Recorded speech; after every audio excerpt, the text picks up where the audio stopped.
on va parler Star Wars Unlimited et on va avoir deux gros sujets ce soir. Le premier, c'est on va faire un retour sur le Store Showdown de Majestic Games qui a eu lieu samedi dernier toute la journée à l'Epita à Paris dans le 13e. Donc c'était vraiment super, mais on va y revenir. Et ensuite, je vous révélerai les dernières cartes qui ont été révélées depuis la semaine dernière.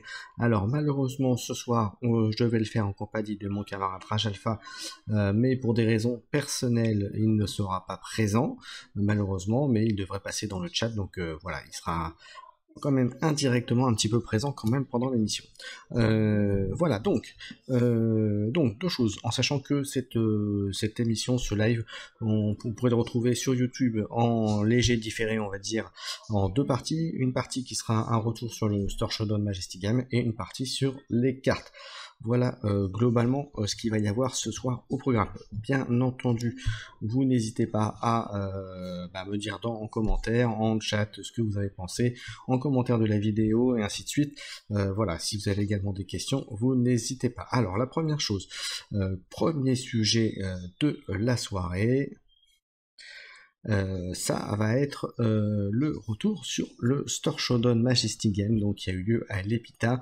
Il y a eu 66 joueurs et il faut dire que déjà le tournoi a été superbement bien organisé par Majestic Game. Alors j'ai eu le plaisir et l'honneur avec Raj Alpha de faire les commentaires, les vidéos des parties, de streamer les parties en direct sur la chaîne Twitch de Majestic Game. Donc je vous invite à aller voir puisqu'ils sont très actifs surtout sur le milieu du jeu de cartes. Voilà. Même si la boutique est aussi beaucoup présente sur la partie jeu de rôle, mais ça c'est un autre sujet.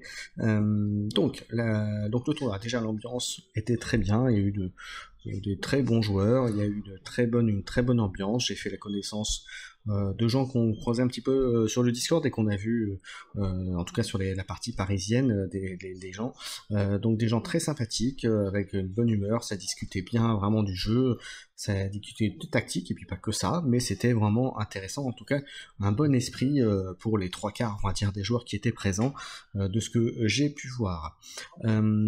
Ensuite au niveau du déroulé, ça s'était plutôt bien passé. Voilà, là encore, vous verrez tout à l'heure, dans quelques instants, je vais vous montrer les 8 decks du top 8 et on va en parler un petit peu. Et puis vous verrez que le gagnant a fait sensation, puisque vous le verrez tout à l'heure, mais c'est un Timothée qui a 13 ans qui a gagné avec un deck Han Solo, mais on en parlera tout à l'heure. Donc voilà, qu'est-ce que je peux vous dire d'autre? Donc c'était un vrai plaisir d'y être. C'était très sympa de voir les différentes stratégies de jeu, les différents leaders qui ont été joués, et donc déjà moi, la première chose que j'ai fait en arrivant à la première ronde, c'est j'ai fait le tour des tables, et à part 3-4 joueurs qui avaient un petit problème d'appareillement, etc., comme je dis, j'ai pu constater qu'il y avait eu 13 Boba Fett. 13 leaders Boba Fett sur on va dire presque les 66 joueurs, donc 66 joueurs réels qui ont joué. Voilà, et donc comme je dis, il y a peut-être plus ou moins un leader, puisque comme je dis, avec 3-4 personnes, donc j'ai pas pu voir les decks et leaders, donc voilà, mais il y avait déjà 13 Boba Fett, donc qui à mon avis était le leader le plus joué de la journée. Ensuite, il y a eu pas mal de Dark Vador, pas mal de Sabine, voilà, notamment, il y a eu du Han Solo aussi, un peu de Leia, enfin à peu près tous les leaders à part Ella, IG, peut-être Throne, il me semble que j'ai pas vu non plus, mais globalement à part ça, je crois qu'à peu près tous ont été joués lors de ce tournoi, donc ce qui est vraiment une variété de leaders importante. Voilà pour le petit retour sur l'ambiance générale.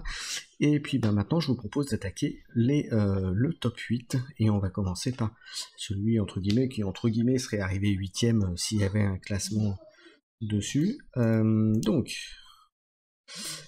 le top 8, c'est Marc qui a joué à Aiden double vigilance, qui a fait 5-1 lors des rondes de qualification, et donc qui lui a permis d'être dans le top 8. Donc on voit un deck très contrôle, Voilà, parce qu'on rappelle que Eden, c'est quand il y a une idée qui a été éliminée, vous pouvez soigner votre base d'un. Donc, qu'est-ce qu'on peut voir là? Moi, première chose qui m'a marqué lorsque je regardais le deck, ce qui m'a marqué, c'est qu'il jouait les druides et, et les druides ont cette couleur-là. Les druides sans jouer le gouverneur qui aurait pu lui permettre d'avoir un peu plus de visibilité sur le jeu adverse. Mais bon, après, c'est un petit point comme ça qui m'a marqué. Après, on voit que c'est quand même assez défensif, très contrôle, peut-être beaucoup trop contrôle sur des decks aggro très agressifs. Est-ce que ça suffit à tenir? Preuve que oui, puisqu'il a fait 5-1. Maintenant, ce serait intéressant de voir effectivement quel leader il a rencontré pour tenir comme ça. Mais après, pourquoi pas, il y a quand même des cartes sympathiques, voilà, donc très contrôle, ça c'est clair, je sais pas ce que vous en pensez vous dans le chat, mais un deck très contrôle. Ensuite, le deuxième, hop, on va passer au 7ème. Voilà, donc là c'est Charles qui lui jouait un Chirrut avec la base spécifique. Donc là, pour l'avoir vu jouer, il est passé en live sur la chaîne Twitch Majestic, on a pu le filmer. C'est assez impressionnant le nombre de jetons, de jetons mis sur les personnages pour donc sur la table, et j'avoue que c'était assez impressionnant de voir ça.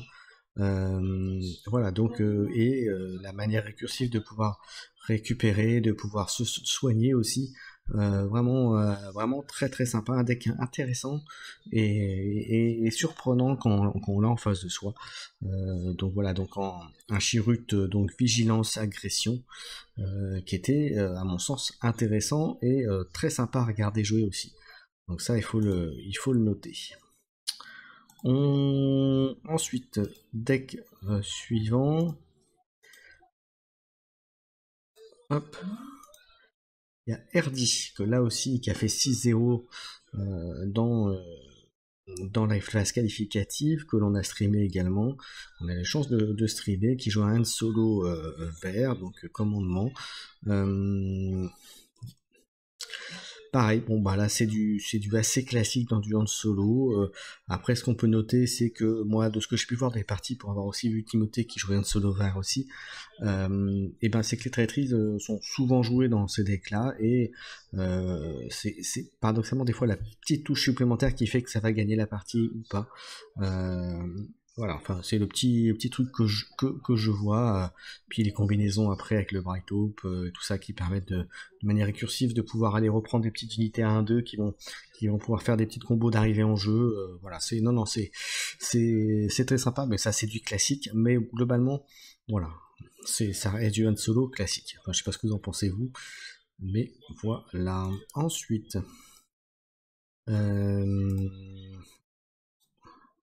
Ensuite, on va sur le 5ème deck, qui lui est rentré dans le top 4.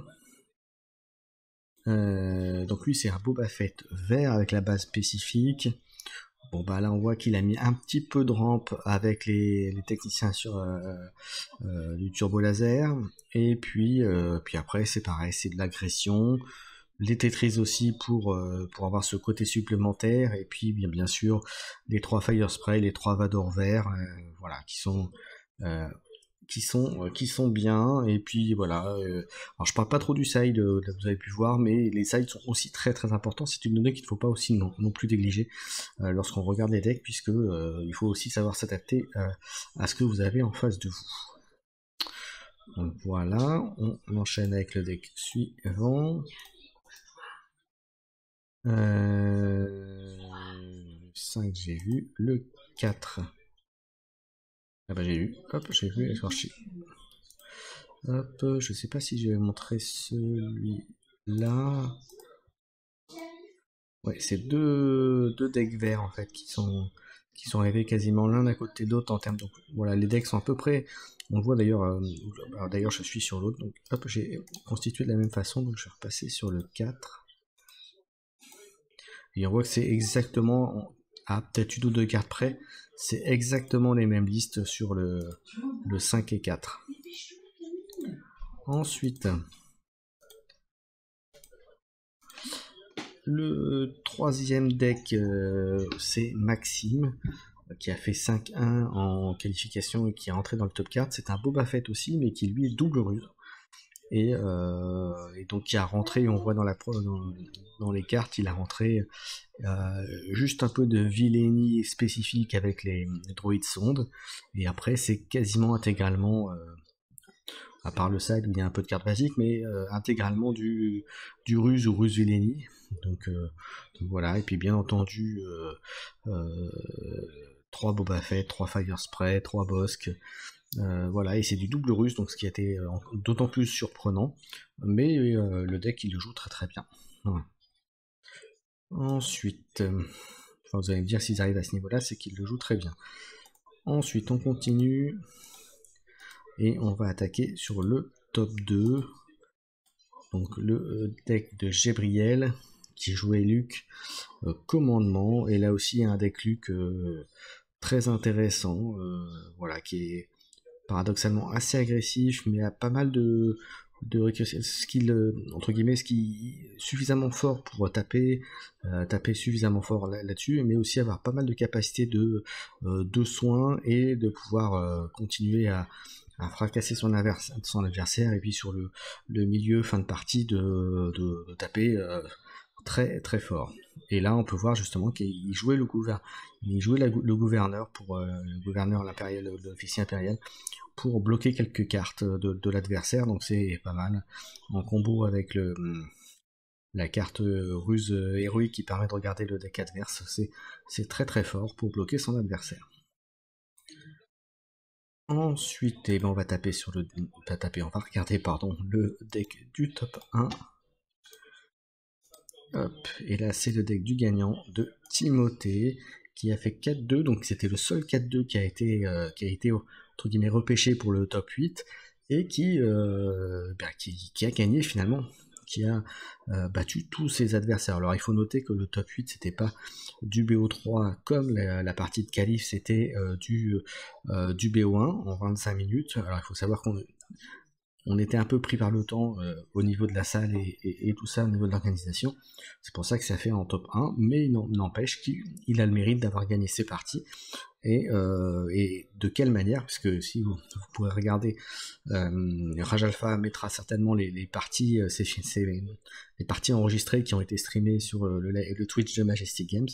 Il va les remettre sur sa chaîne, vous allez pouvoir voir, et franchement les matchs ça vaut le coup d'œil, et c'est impressionnant la manière dont joue Timothée d'ailleurs, comme on dit, voilà, on avait l'impression d'avoir une machine, et franchement il faisait, à part peut-être 2-3 fois où on peut détecter peut-être 2-3 erreurs, mais sinon, franchement, il joue super bien son deck, et puis la preuve, c'est qu'il a gagné, donc c'est qu'il a vraiment fait ce qu'il fallait pour le faire. Et puis, de vous à moi qui regardais avec Rage Alpha les parties, il y a des parties où jouait Timothée, on pensait que c'était il faisait des erreurs, et au final, on s'est rendu compte que non, qu'il avait très très bien calculé, très bien joué le coup, avec le recul nécessaire de... Voilà, c'est sur le moment où on se disait ouais il a fait une erreur, et au final il l'avait très très bien joué. Voilà, donc voilà le deck de Timothée qui a gagné le Star Showdown de Majestic. Voilà pour les decks. Alors après, moi qu'est-ce que j'avais, autre chose, toc.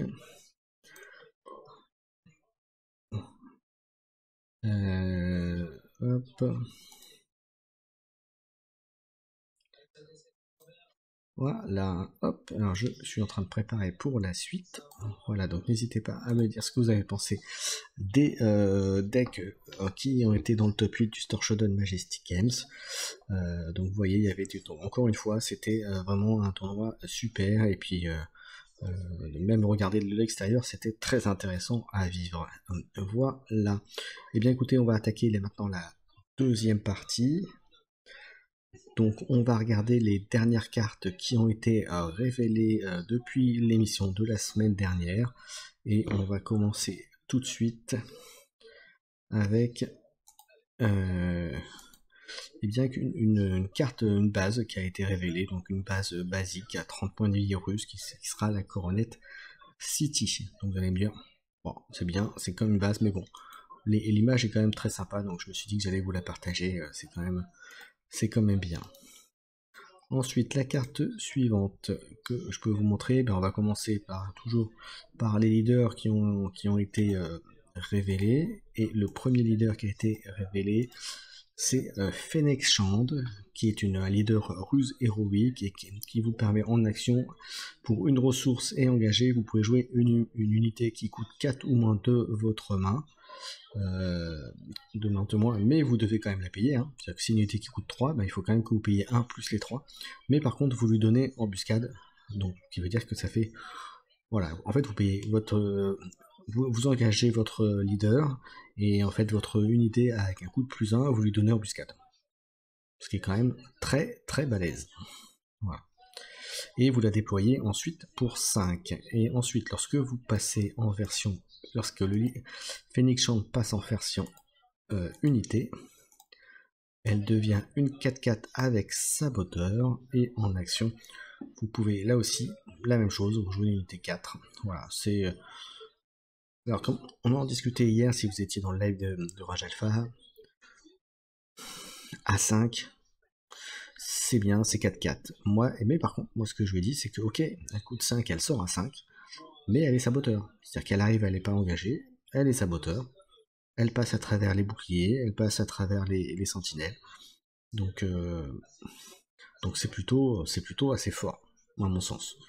D'autant plus que on a pu voir déjà dans les dernières cartes, dans ce qu'on nous a déjà montré dans les différents spoilers et annonces de cartes révélées, que l'utilisation des boucliers va prendre beaucoup d'ampleur dans cette extension du set 2 de l'ombre de la galaxie, Shadow of the Galaxy.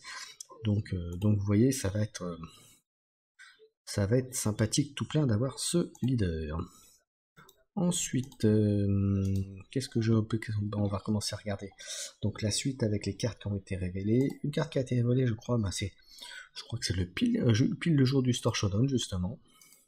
De Majestic, c'est le Craig Dragon pour 9, hein, agression, 10-10, créature, avec Overwhelm. Donc on rappelle, Overwhelm, c'est l'effet qui fait que quand vous faites au-delà des points de vie d'une unité, vous faites les dégâts en complément supplémentaire sur la base adverse. Et là, l'effet qui est énorme, c'est quand un adversaire joue une carte, vous pouvez faire des dommages équivalents à la valeur du coût de la carte à la base, à la base du joueur qui le joue, ou à une unité terrestre qu'il contrôle. Donc c'est proprement énorme. Alors oui, vous allez me dire c'est un tour 9. Et que pour l'agression, en général, au tour 9, c'est quasi déjà parti ou on passe d'être fini, vous allez me dire. Mais il n'empêche que cette carte-là, si vous jouez de l'agression par exemple en affinité support pour un autre deck, sur un autre deck, vous pouvez mettre ça en carte. Pour finir, voilà, ça peut être très très fort si vous voulez faire un deck vert commandement agression avec ça en point de mire, c'est balèze, c'est très très fort. Et ça fait très peur quand vous voyez cette carte-là, ça fait très peur. On continue. Alors ensuite avec une autre carte qui a été révélée aussi récemment, alors le temps que je la remette à l'ordre. Voilà, donc on a Copvent pour 3, c'est un commandement, 3-2, Fringe official, et quand il est éliminé, vous pouvez regarder les 10 cartes de votre deck pour une unité qui coûte 2 ou moins, et vous pouvez la défausser. Et pendant cette phase, vous pouvez jouer cette carte gratuitement. Donc c'est voilà, c'est pas énormissime, mais ça permet de faire des petites combos sympathiques. Ok. Ensuite, carte suivante. Alors ça a été révélé aujourd'hui, cette carte-là en l'occurrence, au moment où je fais le live. C'est le Black Sun Starfighter, donc une unité pure Villeni pour 3, 3-2, qui est Underworld véhicule chasseur, et qui est sentinelle. Donc c'est pas mal, c'est vrai que les vaisseaux sentinelles, enfin en tout cas côté Villeni, il me semble pas qu'il y en avait de comme ça, enfin pas en tout cas à bas coût comme ça. Donc voilà, donc une carte qui aura sa place dans, à mon sens, pas mal de decks, d'autant plus qu'on a pu voir que dans le set 2, il y avait pas mal de vaisseaux et de petits vaisseaux qui arrivaient. Donc ce sera là aussi intéressant à voir dans comment on intégrer tout ça. Une carte qui est arrivée aussi aujourd'hui, le Cloud Rider pour 2 ruses, c'est un 3-1 Underworld et qui a embuscade directement. Voilà. C'est toujours intéressant, 1, 2, 3, 1, bon bah voilà, il va s'empaler sur une unité de défense de votre adversaire, donc votre partenaire de jeu, c'est selon. Donc vous voyez, le Cloud Rider, unité qui à mon sens va être intégrée dans pas mal de decks ruses pour le côté embuscade et pour le côté surprise directement. On continue avec une carte qui a été révélée aujourd'hui. Alors, j'avais envie de la faire en dernier parce qu'elle est monstrueuse, mais je vais la faire maintenant. Hop. C'est le Darksaber, donc c'est un upgrade nommé qui est 4 commandements, mais vous allez voir que pas que les commandements pour un joueur. Alors pourquoi? Alors déjà, ce qui est énorme, c'est que pour 4, elle donne plus 4 et plus 3, plus 4 en attaque, plus 3 en résistance. Vous pouvez l'attacher bien sûr à une unité non unique, mais si vous le jouez sur une unité mandalorienne, vous ignorez la pénalité d'aspect. Donc concrètement, même si vous jouez sur un deck qui a que agression par exemple, eh bien vous n'aurez pas les pénalités de 2 pour jouer le Darksaber à partir du moment où vous mettez sur une unité mandalorienne, ce qui fait que c'est énorme. Et l'autre effet, c'est qu'en attaque, vous mettez un jeton expérience pour chaque autre mandalorien, unité mandalorienne que vous avez. Ça veut dire que si vous avez 3 unités mandaloriennes à côté de vous, l'attaquant, bah boum, vous mettez 3 tokens d'expérience. C'est proprement énormissime. Donc autant dire les decks mandaloriens, et bien vous avez intérêt à l'avoir en x3 parce que c'est une carte qu'il faudra mettre systématiquement sur dès que vous l'avez perdu ou dès que votre adversaire voudra gérer cette arme là et il aura intérêt à le faire, et bien il faudra le ressortir derrière parce que c'est proprement énorme. Ensuite, on continue. Une unité aussi qui est sortie aujourd'hui et qui est très forte, à mon sens, même si ça coûte un peu cher, en 6 ruses, Enfys Nest, nommé 5-4 Underworld, qui a embuscade, et qui en plus que dit que les unités amies qui attaquent, qui utilisent embuscade, donc on a pu voir, il y en a déjà eu quelques-uns, et puis même dans les autres cartes révélées, voilà, en utilisant embuscade, le défenseur prend -3 de force, enfin d'attaque. Ce qui est proprement énormissime là encore, même si la carte coûte 6, ben à partir du moment où il est posé, ben, si vous avez de l'embuscade sur la table, eh bien ça va faire... voilà, ça peut être pas mal. Alors, la restriction, c'est qu'il faut que l'unité utilise l'embuscade, donc c'est-à-dire que c'est uniquement le tour où elle arrive. Voilà. Mais il n'empêche que ça reste, à mon sens, très fort. Je sais pas ce que vous en pensez, vous, dans le chat, ou en commentaire de la vidéo, mais en tout cas, c'est... je pense qu'il va y avoir des choses assez grassouillées à faire avec ça. On continue avec ça, on a vu... Hop. Avec le Fugitive Wookiee, là encore, une carte ruse pour 2, 3-3 Wookiee, et par contre qui a un effet bounty et prime, et qui fait que quand vous le tuez, ben, si vous avez tué, vous allez engager une unité. Donc quand vous le tuez, vous engagez une unité de la personne qui contrôlait le Wookiee, donc c'est pas trop embêtant en soi, voilà, c'est pas un gros défaut de la carte, et puis c'est un tour 1, puisqu'il coûte que 2, donc c'est un tour 1 qui est quand même très bien. Voilà. Après, il n'est pas embuscade comme on a vu tout à l'heure, et puis il a un défaut. Voilà. Néanmoins, on a pu voir que, on le verra après, il y a pas eu pas mal de Wookiees qui sont sortis, et avec les Mandaloriens, bah, c'est un autre aspect de jeu, un autre peut-être typologie de deck qui va émerger, donc ça va être intéressant là aussi à regarder ce qu'il va y avoir après avec ce set 2 justement. Ensuite, qu'est-ce qu'il y a eu d'autre? Une grosse carte qui a été révélée aussi depuis la semaine dernière, c'est Dark Maul, nommé pour 7, qui est bien sûr commandement et Villainy, qui est 7-6, qui est Force Underworld, qui a Embuscade et Overwhelm, et qui en plus en attaque, tu peux choisir une autre unité Underworld que tu contrôles bien sûr, hein, amical, et si vous le faites, tous les dommages de combat qui devraient être fait mis sur donc Dark Maul, sur cette unité, devant cette attaque, sont en fait mis sur l'autre unité à la base. Donc en gros, ça lui permet d'attaquer gratuitement, mais les dégâts qu'il prend, en fait, c'est l'autre qui se le mange. Vous imaginez ça, un deck comme ça, commandement Vileni, puis vous mettez un peu de vigilance, et puis vous mettez avec Grit, vous savez, avec aplomb. Il y a moyen de faire des sales combos, comme on dit, entre les deux. Mais bon, après, Dark Maul, c'est une unité à 7, donc c'est sûr que vous n'en aurez pas peut-être 3, mais il va falloir faire un choix dans les unités au coup. Voilà. On continue. Hop.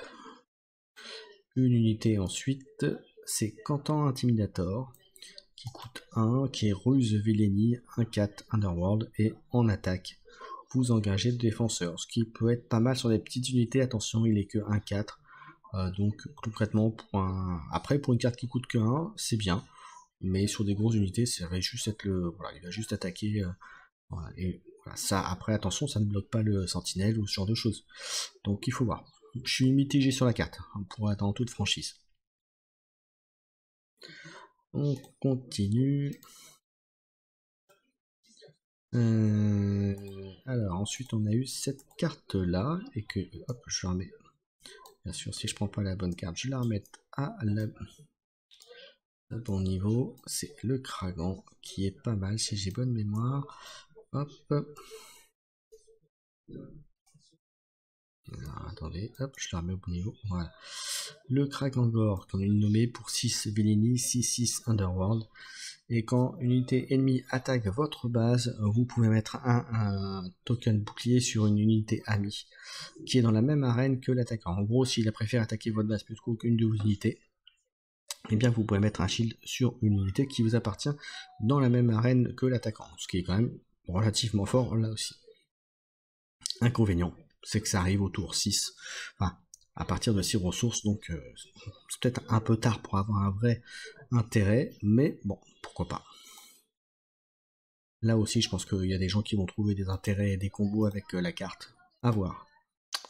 Ensuite, un petit vaisseau, hop, que je vais agrandir. C'est l'Otlo Corona qui coûte 3 et qui est pour l'aspect commandement. Il est 3-5, c'est un Underworld véhicule, Capital Ship, pardon. Par contre, il a une prime. C'est vous mettez la carte du dessus de votre deck en jeu comme une ressource. Voilà, c'est un accélérateur là aussi, mais c'est un accélérateur pour votre ami. Donc là, pour le coup, là, je suis pas fan de la carte là, parce qu'en fait, vous donnez un accélérateur de ressources, donc potentiellement de sortir des unités plus fortes à votre adversaire. Je suis très mitigé sur ce vaisseau. Je pense pas qu'il soit à bout de jouer, même en draft, j'en vois pas trop l'intérêt. Après, ça ne regarde que moi, mais bon, je dis ce que je pense. Voilà. Ensuite, un autre vaisseau, si je me trompe pas, voilà, le Smuggler TIE Fighter qui, si je me souviens bien, est quand même beaucoup plus intéressant pour le coup. Vous voyez, en carte ruse, on a été verni. Pour 3 ruses, donc le Smuggler TIE Fighter, il est Underworld véhicule de transport, et lui par contre il est intéressant parce que quand vous le jouez, si vous contrôlez un autre unité Underworld, vous pouvez donner à une unité ennemie pour cette phase -3. Vous voyez, en combo avec l'autre qui quand il attaque, il donne -3. Ben voilà, vous imaginez, ça peut faire un truc. Et il a surtout contrebande pour 4. Donc voilà, c'est là aussi un bon petit vaisseau de l'espace.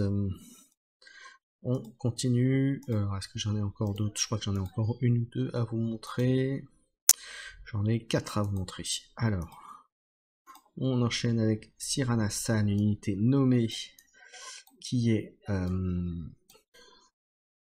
Vigilance Vileni pour 4, qui est 3-6 Underworld. Le grid, donc c'est aplomb, et quand cette unité est engagée, elle gagne prime. Mettez 5 dommages à une base. Là aussi, je suis pas fan parce que tour 4, c'est quand même début de partie. Se prendre un début de partie, se faire tuer l'unité et se prendre 5 dégâts dans la base.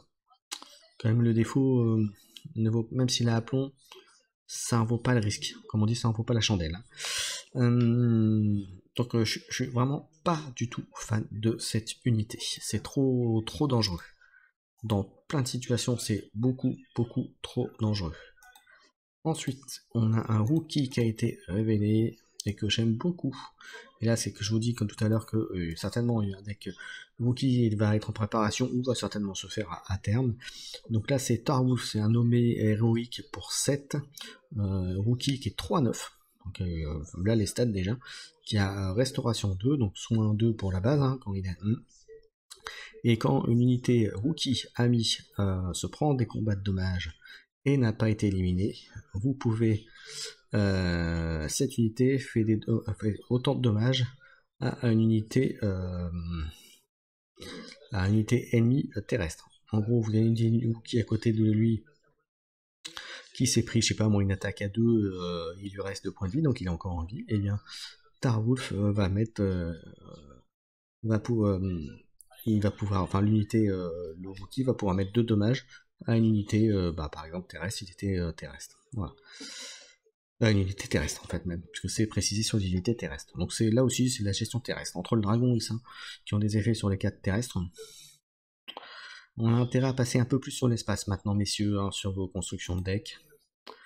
Voilà. Ensuite, il me reste encore... il m'en reste 2. Une carte qui a été révélée aujourd'hui. Voilà, un autre Wookie. Pour 4 héroïques, 2-5.